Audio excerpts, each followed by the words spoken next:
오늘은 말라기 3장 13절에서 18절까지 말씀을 가지고 여호와를 경외하는 자 되게 하소서라는 제목으로 같이 함께 말씀을 좀 보겠습니다.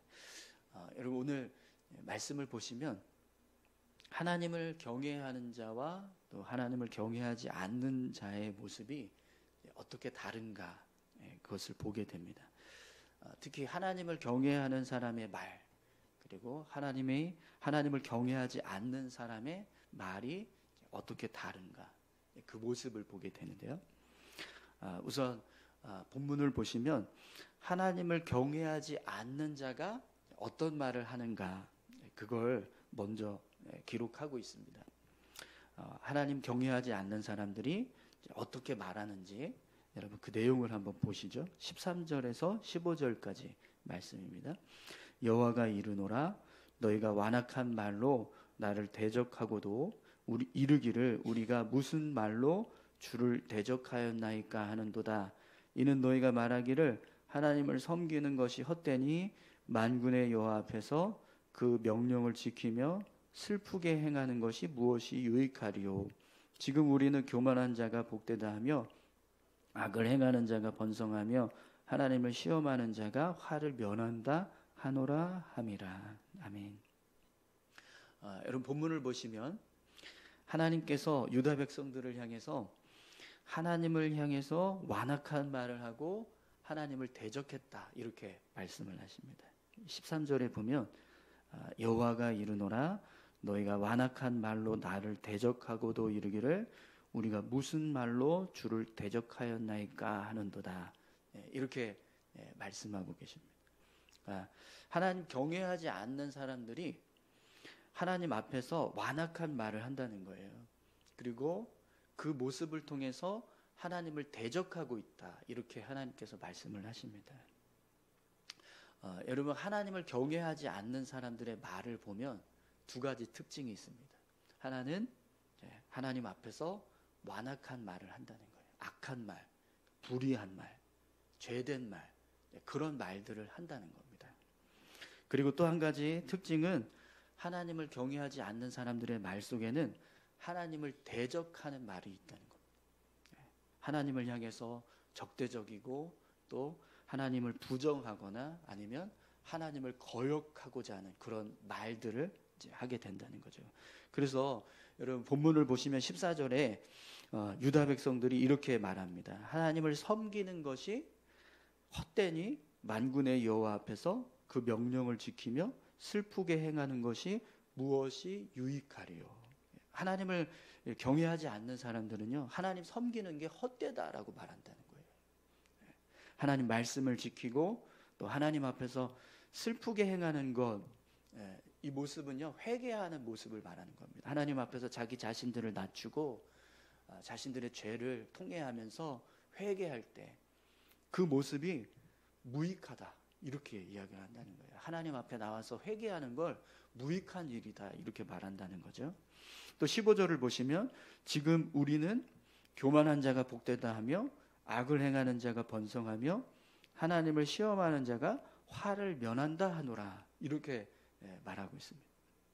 하나님을 향해서 교만하게 행하는데 복을 받고 있다는 거예요. 또 하나님 앞에서 악을 행하고 범죄하는데 더 번성하고 있다. 하나님을 시험하는 자가 오히려 화를 면하고 있다. 이렇게 말한다는 거죠. 하나님을 경외하지 않는 사람들에게는요, 하나님 앞에서 교만하게 살아가는 사람들이 더 잘 사는 것처럼 보이고, 하나님 앞에서 범죄하고 있는 사람들이 더 번성하고 있고, 하나님 시험하는, 하나님이 살아 계신지 안 계신지 한번 두고 보자 이러면서 하나님을 시험하는 사람들이 더 화를 면하면서 사는 것처럼 보인다는 거예요. 그리고 그렇게 이야기를 한다는 거죠. 그런데 여러분, 정말 하나님 섬기는 게 헛된 일입니까? 아니죠. 어떻게 하나님 섬기는 게 헛될 수 있겠습니까? 사실 하나님을 섬기는 건요, 우리가 살아가는 이 세상에서 가장 중요한 일이고 가장 유익된 일인 줄 믿습니다. 그런데 하나님 경외하지 않는 사람들은 그렇게 말한다는 거예요. 헛되다. 하나님 섬기는 게 헛되다. 유익이 없다. 이렇게 말한다는 거죠. 어제 우리 11조에 관한 말씀을 봤는데 11조 해도 유익이 없어 이렇게 이야기한다는 거예요. 또 여러분, 하나님 앞에서 악을 행하는 사람, 교만하게 행하는 자가 복되고 하나님 앞에서 범죄하는 자가 더 번성하고 하나님 앞에서 하나님을 시험하는 자가 화를 면할까요? 정말 그럴까요? 그렇지 않아요. 여러분, 하나님은요 공의의 하나님이십니다. 악한 자들을 심판하시는 분이세요. 우리가 세상을 보면, 우리가 사는 세상을 보시면 하나님 앞에서 교만하게 행하는 자, 그리고 하나님 앞에서 범죄하고 있는 사람, 또 하나님을 시험하고 있는 사람이 더 막 복받는 것처럼 보이고 더 번성하는 것처럼 보이고 진짜 화를 면하는 것처럼 보일 수도 있어요. 왜 그러냐면 그런 사람들이 더 막 물질이 많거나 아니면 막 세상적인 어떤 권력이나 그런 힘을 더 많이 가지고 있는 그런 모습들을 볼 때가 있거든요.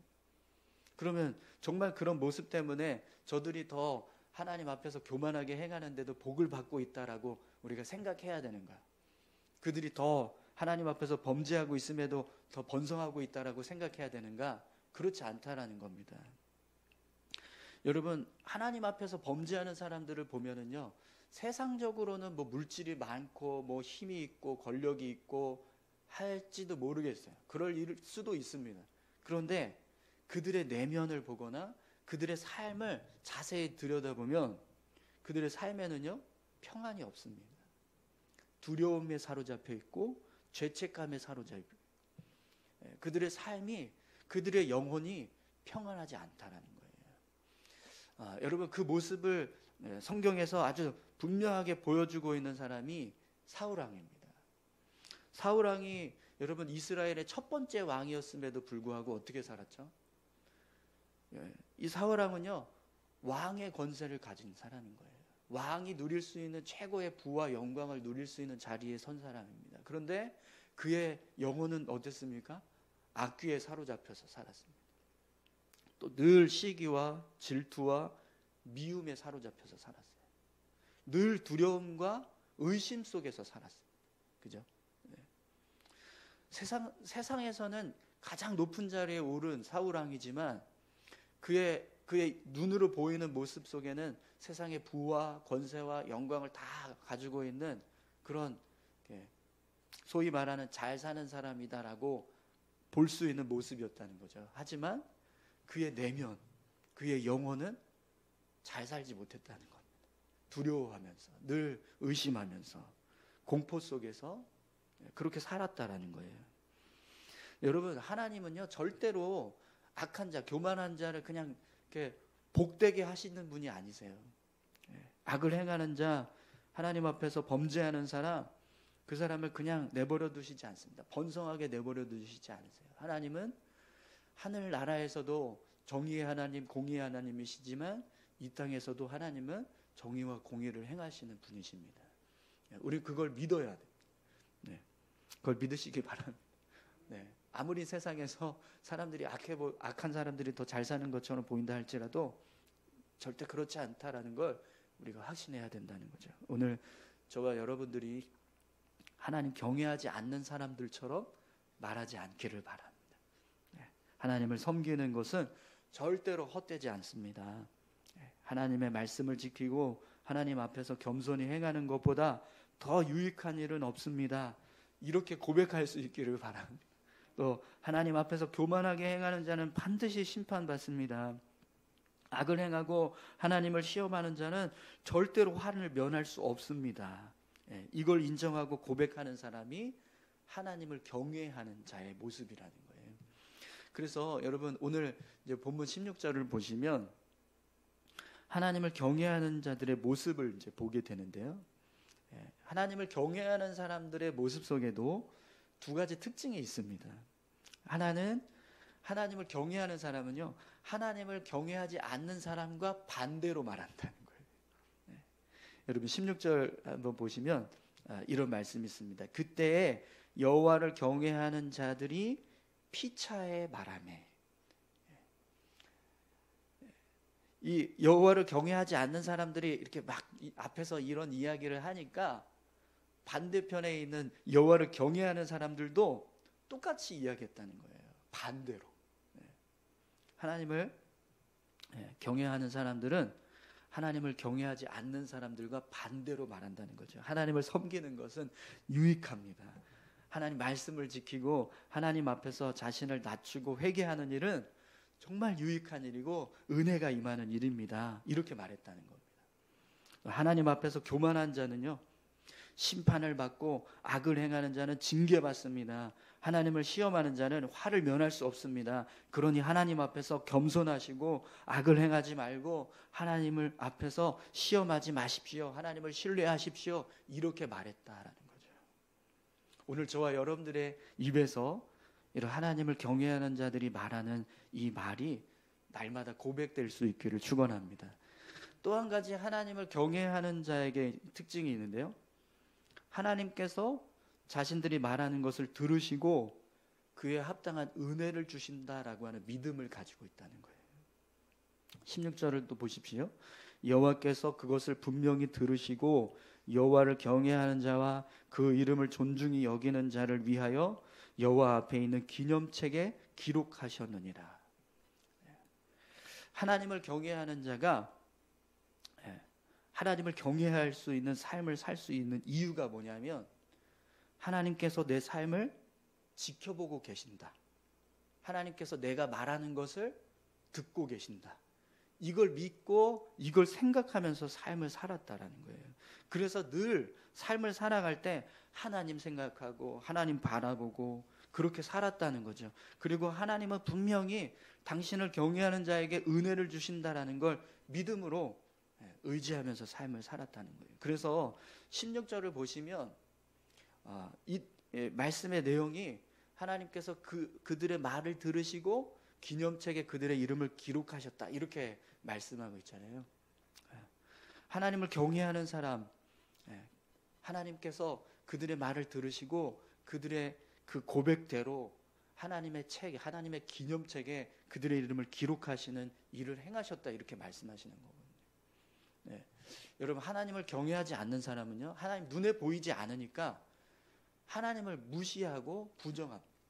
그런데 하나님 경외하는 사람은 눈에 보이지 않는다고 해서 하나님 없다 그렇게 부정하는 게 아니라 그래도 하나님이 나를 지켜보고 계시고 내가 말하는 것, 내가 생각하는 것 그거 다 보고 계시고 듣고 계시고 하나님 알고 계신다 이렇게 믿는다는 거예요. 그래서 그 하나님 앞에서 삶을 살아가려고 힘쓴다라는 거죠. 그리고 그렇게 삶을 살아갈 때 하나님께서 은혜 주신다. 특별히 어떤 은혜를 주신다고 말씀합니까? 하나님의 기념책에 이름이 기록되게 하신다. 여러분 하나님의 기념책에 이름이 기록된다는 게 무슨 은혜인지 아시죠? 우리를 천국 백성으로 삼아주신다는 거잖아요. 구원하신다라는 거잖아요. 하나님 나라 들어갈 수 있는 구원의 은혜를 베풀어 주신다라는 겁니다. 여러분 오늘 저와 여러분들도 날마다 하나님께서 나를 지켜보고 계시고 또 내 말을 듣고 계시고 내가 지금 하나님 앞에서 살아가고 있다라고 하는 이 믿음을 가지고 삶을 살아가실 수 있기를 축원합니다. 우리 안에 계시는 예수님께서 나를 지켜보고 계십니다. 내가 무슨 말을 하는지 또 내가 무슨 생각을 하고 있는지 다 보고 듣고 알고 계십니다. 이런 믿음을 가지고 삶을 살아가는 게 하나님을 경외하는 자의 삶이라는 거예요. 여러분 24시간 예수님과 함께 동행하는 삶을 살자 우리가 이런 얘기하는데 하나님 경외하는 게 결국에 예수님과 함께 동행하는 삶이라는 걸 다시 한번 말씀을 통해서 깨닫게 됩니다. 그러면 여러분 하나님께서 우리가 이렇게 삶을 살아갈 때 하나님께서 하나님의 기념책에 우리 이름을 기록해 주신다라고 말씀하시는데 오늘 본문을 보시면 17절 18절 말씀에 이런 하나님을 경외하는 자에게 행하시는 하나님의 은혜 그 은혜를 지금 설명해 주고 있는데요. 17절 18절 말씀 한번 보시죠. 만군의 여호와가 이르노라 나는 내가 정한 날에 그들을 나의 특별한 소유로 삼을 것이요 또 사람이 자기를 섬기는 아들을 아낌같이 내가 그들을 아끼리니 그때 너희가 돌아와서 의인과 악인을 분별하고 하나님을 섬기는 자와 섬기지 아니하는 자를 분별하리라. 아멘. 예. 하나님께서 하나님을 경외하는 자들을 특별한 소유로 삼으셨다. 특별한 소유라라고 말씀하고 계세요. 여러분, 특별한 소유가 뭐죠? 여러분들이 가지고 있는 특별한 소유가 있으세요? 특별한 소유. 네. 금 10돈짜리 된 팔찌 뭐 반지 다이아 반지 이런 거 있으면 그거 특별한 소유라고 생각하시죠? 그래서 막 보석함에 막 이렇게 귀중품 막 장롱 쫙 구석에 이렇게 모셔두시잖아요. 그것처럼 여러분, 하나님도 하나님 경외하는 사람에 대해서 그렇게 특별한 소유라고 생각하신다. 그래서 어떻게 특별하게 여기시냐? 사람이 자기 아들 아끼는 거죠. 아들이 있는데 그 아들 너무 소중한 아들, 그래서 이 아들 막 애지중지 아끼는 그 마음처럼 그렇게 하나님께서 하나님 경외하는 사람들을 아끼시겠다라는 거예요. 여러분, 오늘 저와 여러분들이 하나님께 이렇게 특별한 소유가 될 수 있기를 소망합니다. 하나님 경외하는 자에는 이런 은혜를 주신다. 내가 너를 아끼겠다. 내가 너를 소중하게 생각하겠다. 이렇게 말씀하시는 겁니다. 또 18절에 보시면 마지막 때에 악인과 의인을 분별하고 하나님 섬기는 자와 섬기지 않는 자를 분별하는 일을 하게 될 거다. 이렇게 말씀을 하십니다. 하나님 경외하는 사람에게 이런 놀라운 은혜를 주신다는, 이런 특별한 권세를 주신다는 거예요. 의인과 악인을 분별하는 일을 하게 하신다. 오늘 저와 여러분들이 하나님 경외하는 삶을 살면 마지막 때 하나님께서 이런 특별한 권세도 우리에게 주실 줄 믿습니다. 너가 의인과 악인을 좀 분별해라. 하나님 섬기는 자와 섬기지 않는 자들을 분별해라. 이렇게 말씀하신다는 거죠. 오늘 저와 여러분들의 삶이 하나님 경외하는 자 되셔서 이런 은혜도 누리시고 또 하나님 앞에서 특별한 소유가 되시는 그런 귀한 삶을 살아가실 수 있기를 축원합니다. 우리 다 같이 함께 기도하시겠습니다. 하나님 경외하는 사람은요, 말부터 다릅니다. 하나님 섬기는 게 얼마나 귀한 일입니까? 하나님 말씀 지키는 게 얼마나 소중한 일입니까? 하나님 앞에서 죄된 모습이 있으면 나와서 회개하고 돌이키고 그게 얼마나 유익한 일입니까? 하나님 앞에서 겸손하게 행하는 것이 복이 있습니다. 교만하게 행하면 하나님 심판받습니다. 하나님 두려워하십시오. 하나님 살아계신 분입니다. 이렇게 말하면서 삶을 살아간다고 오늘 말씀에서 우리에게 알려주고 있습니다. 하나님, 우리의 입술에서 고백되는 우리의 말들이 하나님 경외하는 사람의 말 되게 해주십시오. 우리의 삶이 하나님을 경외하는 자의 삶이 되게 해주십시오. 우리 이렇게 같이 함께 기도하길 원합니다. 함께 기도하시겠습니다. 아버지 하나님, 감사합니다. 하나님, 우리가 말하는 것, 우리가 생각하는 것, 우리가 삶을 살아가는 것을, 우리가 행동하는